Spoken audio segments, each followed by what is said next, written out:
Hello friends, education for all में आप सभी का स्वागत है। आज हम पॉलिटी की नई सीरीज लेकर आए हैं जिसमें हम 50 MCQ विथ इम्पॉर्टेंट फैक्ट के बारे में चर्चा करेंगे, जो आप सभी को विभिन्न परीक्षाओं में बहुत ही महत्वपूर्ण होने वाली है और आई होप आपको यह सीरीज पसंद आएगा। तो चलिए शुरू करते हैं आज की क्लास। आज की क्लास का पहला क्वेश्चन है, भारतीय संविधान के किस अनुच्छेद के तहत लोकसभा में अनुसूचित जातियों और जनजातियों के लिए आरक्षण दिया गया है? ऑप्शन है अनुच्छेद 330, बी अनुच्छेद 332, सी अनुच्छेद 222 अथवा डी अनुच्छेद 345। इसका सही उत्तर है ऑप्शन ए अनुच्छेद 330। दोस्तों, अनुच्छेद 330 में लोकसभा में अनुसूचित जातियों और जनजातियों के लिए आरक्षण का प्रावधान किया गया है। अगला क्वेश्चन, अंडमान निकोबार द्वीप समूह का न्याय क्षेत्र किस न्यायालय की देखरेख में आता है? ऑप्शन है ए पोर्ट ब्लेयर में मुंबई हाई कोर्ट की circuit bench, B Port Blair में कलकत्ता हाई कोर्ट की circuit bench, C Port Blair में मद्रास हाई कोर्ट की सर्किट बेंच अथवा ऑप्शन डी पोर्ट ब्लेयर में सुप्रीम कोर्ट हाई कोर्ट की सर्किट बेंच। इसका सही उत्तर है ऑप्शन बी पोर्ट ब्लेयर में कोलकाता हाई कोर्ट की सर्किट बेंच। अंडमान निकोबार द्वीप समूह में न्याय क्षेत्र के न्याय का कार्य पोर्ट ब्लेयर में कोलकाता हाई कोर्ट की खंडपीठ करती है। अगला क्वेश्चन, केंद्र शासित प्रदेश लक्षद्वीप के न्यायिक क्षेत्र का कार्य कौन सा न्यायालय करता है? ऑप्शन है A Tamil Nadu high court, B Kerala high court, C Calcutta high court अथवा डी बॉम्बे हाई कोर्ट। इसका सही उत्तर है option B Kerala high court. Kerala high court Lakshadweep का हाई कोर्ट है। यह कोच्चि में है। इसकी स्थापना 1956 में हुई थी। अगला क्वेश्चन, सुप्रीम कोर्ट के जजों की संख्या कौन बदल सकता है? ऑप्शन है ए राष्ट्रपति आदेश पर, बी कानून द्वारा संसद, सी सुप्रीम कोर्ट की अधिसूचना, डी केंद्र सरकार की अधिसूचना। इसका सही उत्तर है ऑप्शन बी कानून द्वारा संसद। संसद को कानून बनाने का अधिकार है। संसद कानून द्वारा जजों की संख्या को बदल सकती है। प्रारंभ में सुप्रीम कोर्ट में 7 जज थे। यह संख्या 1956 में 10 तथा 1960 में 13, 1977 में 17 और 1985 में 25 हो गई। वर्तमान में यह संख्या 31 है। अगला क्वेश्चन, सुप्रीम कोर्ट के मुख्य न्यायाधीश के रूप में कार्य करने के लिए व्यक्ति को उच्च न्यायालय में कम से कम कितने वर्ष तक कार्य करना चाहिए? ऑप्शन है ए 10 वर्ष, बी 12 वर्ष, सी 15 वर्ष, डी 20 वर्ष। इसका सही उत्तर है ऑप्शन ए 10 वर्ष। सुप्रीम कोर्ट के जज बनने की एक प्रमुख योग्यता है कि व्यक्ति कम से कम 10 वर्ष तक किसी उच्च न्यायालय के न्यायाधीश के रूप में कार्य कर चुका हो। अगला क्वेश्चन, दिल्ली को एनसीटी राष्ट्रीय राजधानी प्रदेश संविधान के किस संशोधन से बनाया गया? ऑप्शन है ए 63वां संशोधन, बी 69वां संशोधन, सी 74वां संशोधन अथवा डी 76वां संशोधन। इसका सही उत्तर है ऑप्शन बी 69वां संशोधन। 69वां संविधान संशोधन 1991 में हुआ, जिसके अंतर्गत दिल्ली को विशेष केंद्र शासित प्रदेश का दर्जा दिया गया। एनसीटी की स्थापना 1 फरवरी 1992 को पूर्व हुई। अगला क्वेश्चन, भारत में 3 स्तरीय पंचायती प्रणाली कितनी जनसंख्या से ऊपर वाले राज्यों में है? इसका ऑप्शन है ए 15 लाख, बी 25 लाख, सी 20 लाख अथवा डी 30 लाख। इसका सही उत्तर है ऑप्शन सी 20 लाख। 3 स्तरीय पंचायती राज प्रणाली ग्राम पंचायत, पंचायत समिति, जिला पंचायत केवल उन्हीं राज्यों के लिए है जिनकी आबादी 20 लाख से ऊपर है। अगला क्वेश्चन, भारत में एक राज्य में कार्यकारी शक्ति के संदर्भ में निम्नलिखित में से कौन सा कथन सही है? स्टेटमेंट है, राज्य की कार्यकारी शक्ति राज्यपाल में निहित है। कथन दूसरा, राज्य में वास्तविक कार्यकारी प्राधिकरण मंत्रिपरिषद है। कथन तीसरा, राज्य में सभी कार्यकारी निर्णयों को मुख्यमंत्री के नाम पर लिया जाता है। इसमें से सही विकल्प चुनिए। ऑप्शन है ए केवल 1 और 2, बी केवल 2 और 3, सी केवल 3 अथवा डी 1, 2 और 3। यह सही उत्तर है ऑप्शन ए केवल 1 और 2। तीसरा बयान सही नहीं है, क्योंकि राज्य में कार्यकारी निर्णय राज्यपाल के नाम पर लिया जाता है। अगला क्वेश्चन, निम्नलिखित में कौन राज्यपाल को उसके कार्यालय से हटा सकता है? इसका ऑप्शन है ए राज्य विधानसभा, बी संसद, सी राष्ट्रपति अथवा डी इनमें से कोई नहीं। इसका सही उत्तर है ऑप्शन सी राष्ट्रपति। राज्यपाल राष्ट्रपति के प्रसाद पर्यंत कार्य करता है, अतः राष्ट्रपति राज्यपाल को हटा सकता है। अगला क्वेश्चन, भारत की निम्नलिखित आधिकारिक भाषाओं पर विचार करें। कथन पहला सिंधी और नेपाली, दूसरा कोंकणी और मणिपुरी, तीसरा बोडो और संथाली, चौथा सांथली और कोंकणी, पांचवा डोंगरी और मैथिली। 2003 के 92वें संशोधन अधिनियम द्वारा 8वीं अनुसूची में उपरोक्त में से कौन सी भाषाएं शामिल की गई? इसका ऑप्शन है ए 1 और 2, बी 2 और 3, सी 3 और 5, डी 4 और 5। इसका सही उत्तर है ऑप्शन सी 3 और 5। नोट इंपॉर्टेंट फैक्ट देखते हैं। 1967 में सिंधी भाषा को 8वीं अनुसूची में शामिल किया गया। उसके बाद 1992 में कोंकणी, मणिपुरी और नेपाली को, और 2003 में जो संशोधन हुआ उसमें बोडो, मैथिली, संथाली और डोगरी को शामिल किया गया। वर्तमान में 8वीं अनुसूची में 22 भाषाएं सम्मिलित हैं। अगला क्वेश्चन, निम्नलिखित धार्मिक समुदायों पर विचार कीजिए। सिख, बौद्ध, जैन, पारसी, इनमें अल्पसंख्यकों का दर्जा किसे मिला हुआ है? ऑप्शन है ए 1 और 4, बी 1 2 3, सी 2 3 4 अथवा डी 1 2 3 4। इसका सही उत्तर है ऑप्शन डी 1 2 3 4, यानी सभी इन चारों लोगों को धार्मिक समुदायों में अल्पसंख्यक का दर्जा मिला हुआ है।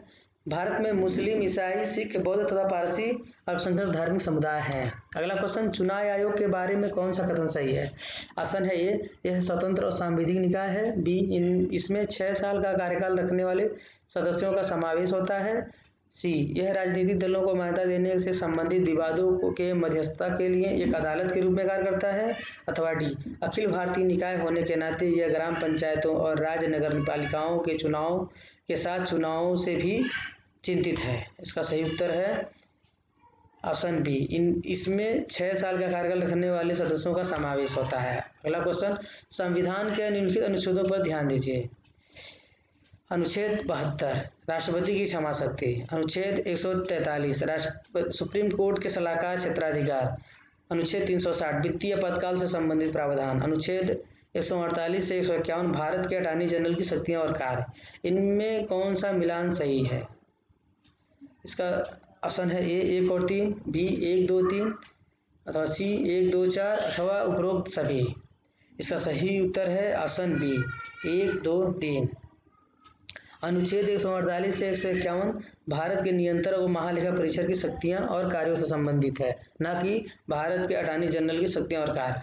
अगला क्वेश्चन, निम्नलिखित में से कौन सा संसद सदस्य के रूप में निर्वाचित होने के लिए अयोग्यता के आधार पर नहीं है? इसका कथन पहला है यदि व्यक्ति राज्य सरकार के तहत लाभ का कार्यालय रखता है। दूसरा कथन, अगर व्यक्ति ने स्वेच्छा से एक विदेशी राज्य की नागरिकता हासिल की है। तीसरा, यदि 10वीं अनुसूची के तहत एक व्यक्ति को अयोग्य घोषित किया गया है। चौथा, अगर व्यक्ति को निवारण हिरासत कानून के तहत गिरफ्तार कर लिया गया है, उसे रोक दिया गया है। सही विकल्प चुनिए। ऑप्शन है ए केवल 2, बी केवल 4, सी 1 और 4, डी 1 2 4। इसका सही उत्तर है ऑप्शन बी केवल 4। इसके इंपॉर्टेंट फैक्ट देखते हैं। अनुच्छेद 102 के तहत एक सांसद के रूप में निर्वाचित होने के लिए योग्यता क्या क्या है? किसी व्यक्ति को या तो संसद भवन के सदस्य के रूप में चुने जाने के लिए योग्य घोषित किया जाएगा। क्या क्या कारण है? पहला, भारत सरकार या किसी भी राज्य सरकार के तहत लाभ का कोई कार्यालय रखता है, यदि वह स्वस्थ दिमाग से है और एक सक्षम अदालत द्वारा घोषित किया गया है, अगर वह एक निर्विवाद दिवालिया है, अथवा यदि वह भारत का नागरिक नहीं है, यदि वह संसद द्वारा किए गए किसी भी कानून के तहत या उससे तहत अयोग्य है, अथवा यदि किसी व्यक्ति को 10वीं अनुसूची के तहत अयोग्य घोषित किया गया है। इन सभी कारणों से उसको अयोग्य घोषित किया जा सकता है।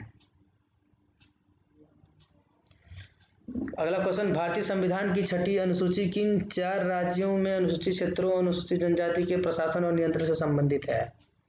6ठी अनुसूची की बात कर रहा है, जिसमें ऑप्शन है ए मणिपुर, मिजोरम, त्रिपुरा, नागालैंड, बी असम, मेघालय, त्रिपुरा, मिजोरम, सी असम, मेघालय, अरुणाचल प्रदेश, नागालैंड, अथवा डी असम, मेघालय, मिजोरम, नागालैंड। इसका सही उत्तर है ऑप्शन बी असम, मेघालय, त्रिपुरा, मिजोरम। संविधान की 5वीं अनुसूची असम, मेघालय, त्रिपुरा और मिजोरम के 4 राज्यों को छोड़कर किसी भी राज्य अनुसूचित क्षेत्रों और अनुसूचित जनजाति के प्रशासन और नियंत्रण से संबंधित है, जिसे भारतीय संविधान की 6वीं अनुसूची में से अलग लिया गया है। भारत के संविधान के निम्नलिखित अनुसूची में से कौन सा नया राज्य बनाने के लिए संशोधित किया जाना है? इसका ऑप्शन है ए पहली अनुसूची, बी दूसरी अनुसूची, सी तीसरी अनुसूची, डी चौथी अनुसूची। इसका सही उत्तर है ऑप्शन ए पहली अनुसूची। पहली अनुसूची में संघ और राज्य क्षेत्र का वर्णन है। अगला क्वेश्चन, भारत का संविधान भारत के सुप्रीम कोर्ट को केंद्र और राज्यों के बीच विवादों का निर्णय किस क्षेत्र के तहत लेने का अधिकार देता है? ऑप्शन है ए अपीली न्यायाधिकार, बी वास्तविक न्यायाधिकार, सी सलाहकार न्यायाधिकार, डी रीट न्यायाधिकार। इसका सही ऑप्शन है बी उत्तर सही है, वास्तविक न्यायाधिकार। भारत का संविधान भारत के सुप्रीम कोर्ट को केंद्र और राज्यों के बीच विवादों का निर्णय वास्तविक न्यायाधिकार के तहत लेने का अधिकार देता है। अगला क्वेश्चन, इनमें से कौन सा राष्ट्रपति चुनाव के लिए चुनावी कॉलेज का हिस्सा है लेकिन उसकी अपील के लिए कार्यवाही में भाग नहीं लेता है? ऑप्शन है ए लोकसभा, बी राज्यसभा, सी राज्य विधानसभा, डी राज्य विधान परिषद। इसका सही उत्तर है सी राज्य विधानसभा। अगला क्वेश्चन, स्वर्ण सिंह समिति ने किसकी सलाह दी? ऑप्शन है ए राज्य स्तरीय चुनाव आयोग का संविधान, बी पंचायती राज में सुधार, सी भारतीय संविधान में मौलिक कर्तव्यों को शामिल करना, अथवा डी हिमालय और प्रायद्वीपीय नदियों का अंतःक्रिया। इसका सही उत्तर है ऑप्शन सी भारतीय संविधान में मौलिक कर्तव्यों को शामिल करना। दोस्तों, भारत में मौलिक कर्तव्य का जो भाग है 4A में रखा गया है जो मूल संविधान में नहीं था। इसको बाद में स्वर्ण सिंह समिति द्वारा रिकमेंड किया गया था और संविधान संशोधन 1976 में इसे संविधान का हिस्सा बनाया गया था। 1976 में कांग्रेस पार्टी ने आंतरिक आपातकाल 1975 से 77 के संचालन के दौरान मौलिक कर्तव्यों, आवश्यकता और आवश्यकता के बारे में सिफारिशें करने के लिए सरदार स्वर्ण सिंह समिति की स्थापना की। इसने जोर दिया कि नागरिकों को सचेत होना चाहिए कि अधिकारों के अलावा उनके पास भी कुछ कर्तव्य हैं। केंद्र सरकार ने इस सिफारिश को स्वीकार कर लिया और 1976 में 42वें संविधान संशोधन अधिनियम को अधिनियमित किया। इस अधिनियम में संविधान के भाग 4A का एक नया हिस्सा जोड़ा गया जिसमें 11 मूल कर्तव्य जोड़े गए हैं। अगला क्वेश्चन, लोकसभा की सर्वाधिक सीटें अनुसूचित जनजाति को किस प्रदेश में आरक्षित हैं?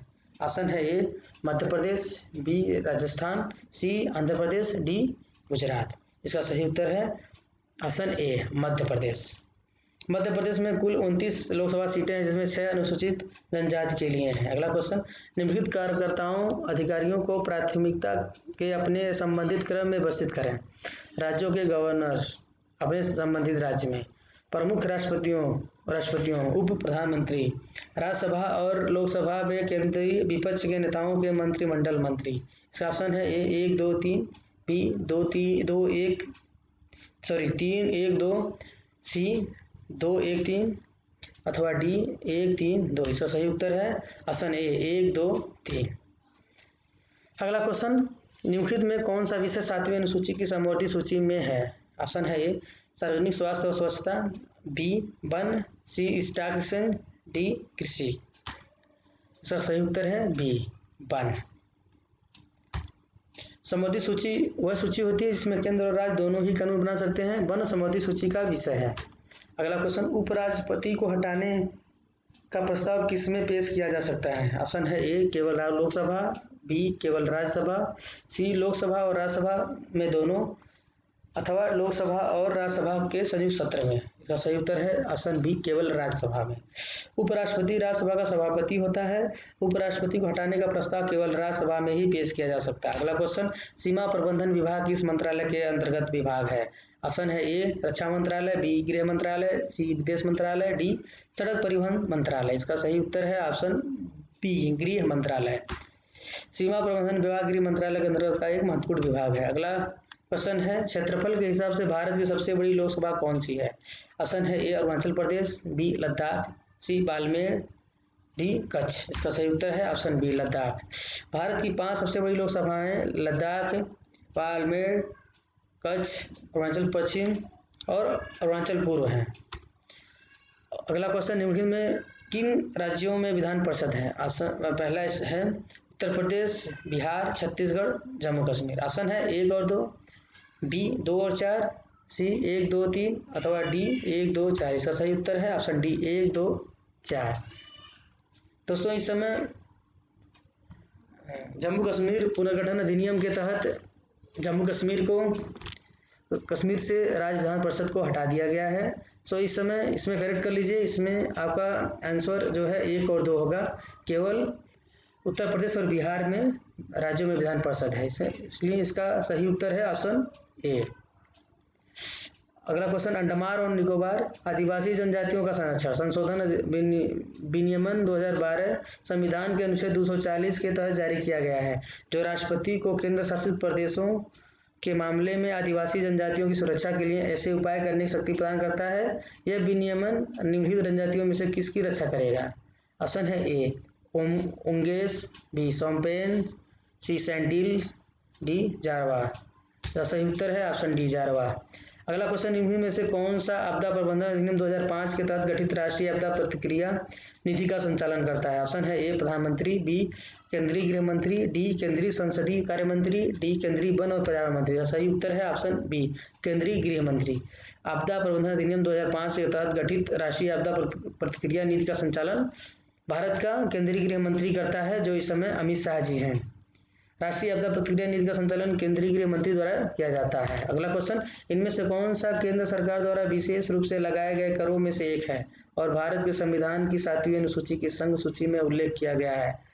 इसका पहला है निर्यात कर, दूसरा समाचार पत्रों में विज्ञापन पर टैक्स, तीसरा है कृषि आय पर टैक्स, चौथा बिजली की खपत बिक्री पर टैक्स। इसका ऑप्शन है ए 1 और 4, बी 2 और 3, सी 1 और 2 और डी ए 2 और 4। इसका सही उत्तर है ऑप्शन सी 1 और 2।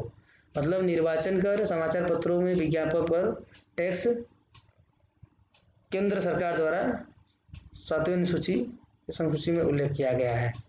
कृषि आय और बिजली की खपत बिक्री पर कर राज्य सरकार द्वारा लगाया जाता है। अगला क्वेश्चन, केंद्रीय बजट में शामिल गैर वोट योग्य शुल्क या चार्ज किए गए व्यय में शामिल है? पहला, संसद के घरों में के प्रेसिडिंग अधिकारियों की वेतन और भत्ते, दूसरा सुप्रीम कोर्ट और उच्च न्यायालयों के न्यायाधीशों के वेतन और भत्ते, तीसरा है सीएजी की सैलरी और भत्ते, चौथा सुप्रीम कोर्ट के सेवानिवृत्त न्यायाधीशों का पेंशन, पांचवा है उच्च न्यायालयों के सेवानिवृत्त न्यायाधीशों का पेंशन। इनमें से कौन सा कथन सही है? 1 और 2। ऑप्शन है ए 1 और 2, बी 1 2 3, सी 1 2 3 4 अथवा डी ए सभी। इसका सही उत्तर है ऑप्शन डी ए सभी। अगला क्वेश्चन, भारतीय संविधान द्वारा दिए गए निम्नलिखित मौलिक अधिकारों के कारण गैर अनुदान अल्पसंख्यक संस्थानों को आरटीआई अधिनियम के दायरे से बाहर रखा गया है? इसका ऑप्शन है ए अनुच्छेद 16, बी अनुच्छेद 19, सी अनुच्छेद 29, डी अनुच्छेद 30(1). जैसा सही उत्तर है डी अनुच्छेद 30(1). संविधान के अनुच्छेद 30(1) के अनुसार अल्पसंख्यकों को अपनी शिक्षा संस्थाएं खोलने का अधिकार है। अगला क्वेश्चन, भारतीय संविधान का अनुच्छेद 20 एक महत्वपूर्ण मौलिक अधिकार है, क्योंकि यह अपराधों के लिए दृढ़ विश्वास के संबंध में सुरक्षा प्रदान करता है। अनुच्छेद 20 के तहत अपराध के आरोपी व्यक्ति को कौन सी सुरक्षा प्रदान नहीं की गई है? ऑप्शन है A ex post facto law, B दोहरा खतरा, सी आत्मदोष के खिलाफ निषेध अथवा डी 24 घंटे के भीतर एक मजिस्ट्रेट के सामने पेश किए जाने का अधिकार। तो सही उत्तर है ऑप्शन डी 24 घंटे के भीतर एक मजिस्ट्रेट के सामने पेश किए जाने का अधिकार उसको नहीं दिया गया है। 24 घंटे के भीतर एक मजिस्ट्रेट के समक्ष पेश किए जाने का अधिकार अनुच्छेद 22 के तहत मनमाने ढंग से गिरफ्तारी और रोकथाम के खिलाफ एक सुरक्षा है। अगला क्वेश्चन, भारत के निर्वाचन आयोग के चुनावों से कौन सा चुनाव संबंधित नहीं है? ऑप्शन है ए राष्ट्रपति, बी उपराष्ट्रपति, सी राज्यों की पंचायतें और नगर पालिकाएं अथवा डी उपरोक्त सभी। इसका सही उत्तर है ऑप्शन सी राज्यों की पंचायतें और नगर पालिकाएं। चुनाव आयोग में संसद, राज्य विधानसभाएं, विधायिकाएं, राष्ट्रपति और उपराष्ट्रपति के चुनाव की अधीक्षण, दिशा और नियंत्रण की शक्ति है। राज्यों की पंचायतें और नगर पालिकाओं का चुनाव राज्य के निर्वाचन आयोगों द्वारा संपन्न कराया जाता है। अगला क्वेश्चन, संविधान का अनुच्छेद 123 किससे संबंधित है? ऑप्शन है ए राष्ट्रपति के अध्यादेश, बी सुप्रीम कोर्ट का सलाहकार क्षेत्राधिकार, सी जम्मू कश्मीर की विशेष स्थिति अथवा डी चुनाव आयोग। इसका सही उत्तर ऑप्शन है राष्ट्रपति के अध्यादेश। भारतीय संविधान का अनुच्छेद 123 राष्ट्रपति के अध्यादेश से संबंधित है। अगला क्वेश्चन, राष्ट्रपति पूरे देश में ऐसे किसी भी हिस्से में अनुच्छेद 352 के तहत राष्ट्रीय आपातकाल किस स्थिति में घोषित कर सकते हैं? ऑप्शन है ए बाह्य आक्रमण, बी सशस्त्र विद्रोह, सी आंतरिक अशांति अथवा डी एक और दोनों। इसका सही उत्तर है ऑप्शन डी एक और दोनों। मतलब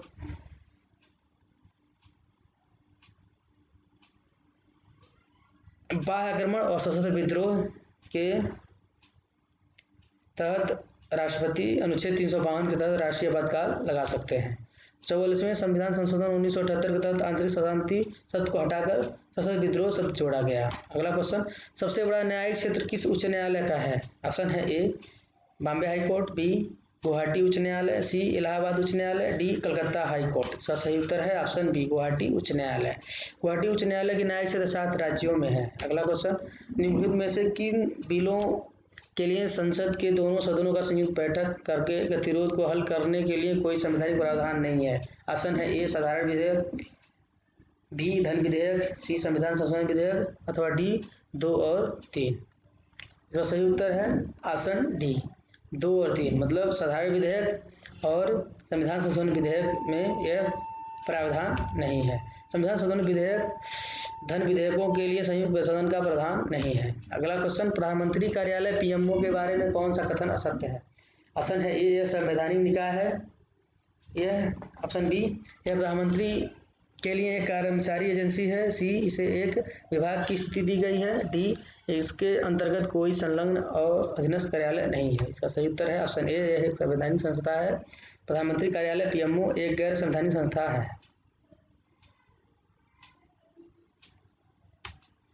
अगला क्वेश्चन 39, संविधान की कई प्रमुख विशेषताएं जैसे कि संघीय संरचना, प्रांतीय स्वायत्तता, एक द्विवर्षीय केंद्रीय विधायिका और शक्तियों को अलग अलग करने का सिद्धांत कहाँ से लिया गया है? ऑप्शन है ए 1928 की नेहरू रिपोर्ट, बी भारत सरकार अधिनियम 1919, सी भारत सरकार अधिनियम 1935 और डी भारत स्वतंत्रता अधिनियम 1947। सही उत्तर है ऑप्शन सी भारत सरकार अधिनियम 1935। भारत सरकार अधिनियम 1935 द्वारा संविधान के कई प्रमुख विशेषताएं जैसे कि संघीय संरचना, प्रांतीय स्वायत्तता, एक द्विवार्षीय केंद्रीय विधायिका और शक्तियों को अलग करने का सिद्धांत लिया गया है। अगला क्वेश्चन, निम्नलिखित में कौन सी भाषा संविधान की 8वीं सूची में नहीं है? ऑप्शन है ए फारसी, बी संस्कृत, सी कश्मीरी, डी नेपाली। इसका सही उत्तर है ऑप्शन ए फारसी। अगला क्वेश्चन, निम्नलिखित में संविधान का कौन सा भाग संशोधित नहीं किया जा सकता? ऑप्शन है ए प्रस्तावना, बी राज्य के नीति तत्व, सी मौलिक अधिकार, डी न्यायिक समीक्षा। सही उत्तर है ऑप्शन डी न्यायिक समीक्षा को संशोधित नहीं किया जा सकता क्योंकि यह संविधान का आधारभूत भाग है। अगला क्वेश्चन, भारतीय संविधान में संशोधन का प्रस्ताव किस देश के संविधान से लिया गया है? ऑप्शन है ए जर्मनी, बी दक्षिण अफ्रीका, सी स्पेन और डी इटली। ऑप्शन का सही उत्तर है ऑप्शन बी दक्षिण अफ्रीका। भारतीय संविधान में संशोधन का प्रस्ताव दक्षिण अफ्रीका के संविधान से लिया गया है। अगला क्वेश्चन, राज्यसभा के बारे में कौन सा कथन असत्य है? ऑप्शन है ए राज्यसभा में 12 सदस्य प्रधानमंत्री द्वारा मनोनीत किए जाते हैं, बी राज्यसभा में 1/3 सदस्य हर 2 वर्ष में सेवानिवृत्त होते हैं, सी राज्यसभा भंग नहीं हो सकती, डी राज्यसभा का सभापति उपराष्ट्रपति होता है। इसका सही उत्तर है ऑप्शन ए राज्यसभा में 12 सदस्य प्रधानमंत्री द्वारा मनोनीत किए जाते हैं। यह गलत है, राज्यसभा में 12 सदस्य राष्ट्रपति द्वारा मनोनीत किए जाते हैं। राज्यसभा में 250 सदस्य होते हैं जिसमें से 238 चुने जाते हैं और 12 राष्ट्रपति द्वारा मनोनीत किए जाते हैं। अगला क्वेश्चन, भारत की संसद में कौन कौन होते हैं? ऑप्शन है ए लोकसभा और राज्यसभा, बी लोकसभा राज्यसभा और मंत्रिपरिषद, सी लोकसभा राज्यसभा प्रधानमंत्री, डी लोकसभा राज्यसभा और राष्ट्रपति। इसका ऑप्शन सही है, यह सही उत्तर है ऑप्शन डी लोकसभा राज्यसभा और राष्ट्रपति। लोकसभा राज्यसभा और राष्ट्रपति को मिलाकर भारतीय संसद बनती है। अगला क्वेश्चन है, शिक्षा का अधिकार अधिनियम 2009 में गरीबों को 25% मुक्त सीटों का आदेश दिया गया जिसमें भारत के निम्नलिखित स्कूल हैं। ऑप्शन है ए केवल सरकारी स्कूल, बी केवल प्राइवेट स्कूल, सी सरकारी और प्राइवेट स्कूल दोनों अथवा डी सरकारी स्कूल अनुदानित प्राइवेट स्कूल बिना अनुदानित प्राइवेट स्कूल। का सही उत्तर है ऑप्शन डी सरकारी स्कूल अनुदानित प्राइवेट स्कूल बिना अनुदानित प्राइवेट स्कूल। सही। अगला क्वेश्चन, निम्नलिखित पर ध्यान दीजिए, भारत का मुख्य न्यायाधीश, सुप्रीम कोर्ट के अन्य न्यायाधीश, राष्ट्रपति उपरोक्त में से किसकी नियुक्ति के लिए सर्वोच्च न्यायालयों के न्यायाधीशों से परामर्श कर सकते हैं? सही उत्तर इसका सही ऑप्शन है, इसका ऑप्शन है ए केवल 1, बी केवल 2, सी 1 और 2 अथवा डी इनमें से कोई नहीं। इसका सही उत्तर है ऑप्शन सी 1 और 2। भारत का मुख्य न्यायाधीश, सुप्रीम कोर्ट के अन्य न्यायाधीश जो दोनों का है परामर्श, जो सर्वोच्च न्यायालय के न्यायाधीशों से परामर्श कर सकते हैं, जो है राष्ट्रपति उपरोक्त दोनों में से किसी से भी अपना परामर्श कर सकते हैं। राष्ट्रपति यदि आवश्यक सोचते हैं तो लेख 124(2) के अनुसार सर्वोच्च न्यायालय न्यायाधीश नियुक्त करने के लिए राज्यों के उच्च न्यायालयों से न्यायाधीशों से परामर्श ले सकते हैं। अगला क्वेश्चन, भारत का संविधान लोगों को विभिन्न राज्यों में व्यापार, वाणिज्य और आवागमन का अधिकार प्रदान करता है। हालांकि इस प्रावधान के बावजूद भारत में एक राज्य भारत के अन्य राज्यों से माल और आयात पर कर लगाने के लिए कानून बना सकता है, बशर्ते अन्य राज्यों में भी ऐसा ही कर लगा हो। राज्य ऐसा कानून बना सकता है या नहीं, इसका निर्धारण कौन करता है? ऑप्शन ए है राज्य, बी संसद, सी राष्ट्रपति, डी प्रधानमंत्री। सही उत्तर है ऑप्शन सी राष्ट्रपति। भारत संविधान लोगों को विभिन्न राज्यों में व्यापार, वाणिज्य और आवागमन का अधिकार प्रदान करता है। अनुच्छेद 301 का कहना है कि आम जनता के हित में क्षेत्र के कुछ हिस्सों में संसद प्रतिबंध लगा सकती है। अगला क्वेश्चन, 1986 में नागरिकता अधिनियम के विभिन्न संशोधन में निम्नलिखित परिणाम दिए गए। पहला, दोहरी नागरिकता। दूसरा, 18 साल की उम्र में सही मतदान। तीसरा, श्रीलंका, बांग्लादेश आदि के शरणार्थी द्वारा नागरिकता प्रदान करने में कठिनाई। इनमें से कौन से सत्य हैं? ऑप्शन है 1 और 2, बी 2 और 3, सी केवल 3 अथवा डी इनमें से कोई नहीं। तो सही उत्तर है ऑप्शन सी केवल 3। पहली बात यह है कि हमें ध्यान रखना होगा कि भारत के संविधान ने पूरे देश के लिए एक नागरिकता प्रदान की है। ओसीआई और पीआईओ जैसी अवधारणा के बावजूद जिन्हें अब विलय कर दिया गया है, भारत में कोई दोहरी नागरिकता नहीं है। जो लोग इन श्रेणियों में हैं वे मतदान अधिकारों का प्रयोग नहीं कर सकते। मतदान का अधिकार संवैधानिक है और 61वें संविधान संशोधन द्वारा मताधिकार की आयु 21 से 18 वर्ष की गई है। अगला क्वेश्चन, निम्नलिखित पर ध्यान दीजिए। पहला, लोकसभा। दूसरा, राज्यसभा। तीसरा, विधानसभा सदस्य। राज्यसभा का सभापति इनमें से किसके मतों से चुना जाता है? ऑप्शन है ए केवल 1, बी 1 और 2, सी 1 2 3 अथवा डी इनमें से कोई नहीं। था सही उत्तर है ऑप्शन बी 1 और 2। राज्यसभा का सभापति जो है लोकसभा और राज्यसभा के मतों से चुना जाता है। भारतीय संविधान के अनुच्छेद 89A के अनुसार राज्यसभा का सभापति उपराष्ट्रपति होता है। अनुच्छेद 66A के अनुसार उपराष्ट्रपति को लोकसभा और राज्यसभा के सदस्यों द्वारा अनुपातिक प्रतिनिधित्व प्रणाली द्वारा चुना जाता है। राज्यसभा के उप सभापति को केवल राज्यसभा सदस्यों द्वारा चुना जाता है। अगला क्वेश्चन और इस श्रृंखला का अंतिम क्वेश्चन, राष्ट्रीय वरिष्ठ नागरिक परिषद का अध्यक्ष कौन होता है? ऑप्शन है ए भारत का प्रधानमंत्री, बी राष्ट्रीय विकास परिषद का अध्यक्ष, सी नीति आयोग का वाइस चेयरमैन, डी सामाजिक न्याय और अधिकारिता मंत्री। इसका सही उत्तर है ऑप्शन डी सामाजिक न्याय और अधिकारिता मंत्री जो होता है राष्ट्रीय वरिष्ठ नागरिक परिषद का अध्यक्ष होता है। So thanks for watching education for all. अगर दोस्तों यह वीडियो आपको पसंद आया हो तो प्लीज़